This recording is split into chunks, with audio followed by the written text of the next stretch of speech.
आता बघा टॉपनू महत्त्वाच्या बातम्या। धारावीत मशिदीच्या अनधिकृत भाग तोडण्यावरून वाद, तोडक कारवाईला 4 ते 5 दिवसांची स्थगिती, कारवाईवर स्टे आणण्यासाठी कोर्टात जाणार मुस्लिम बांधव प्रतिनिधींची माहिती।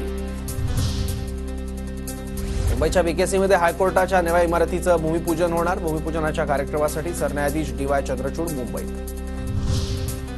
ठाकरे गटाचे माजी आमदार नरेंद्र दराडेंवर नाशकात गुन्हा दाखल, तोत्यागिरी केल्याच्या आरोपात सरकारवाडा पोलीस ठाण्यात दराडेंविरोधात गुन्हा दाखल।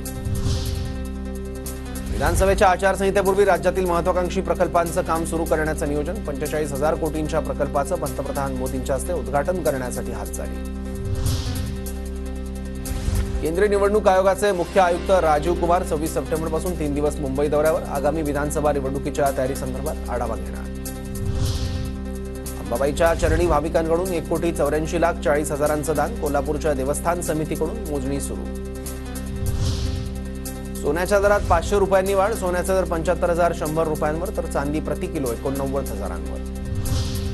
बीडच्या परळीत मुख्यमंत्री लाडकी बहीण योजनेच्या पैशातून महिलेने सुरू केला लघु उद्योग, आर्टिफिशियल वटवृक्ष झाड तयार करून अक्षरा शिंदेंनी सुरू केला लघु उद्योग।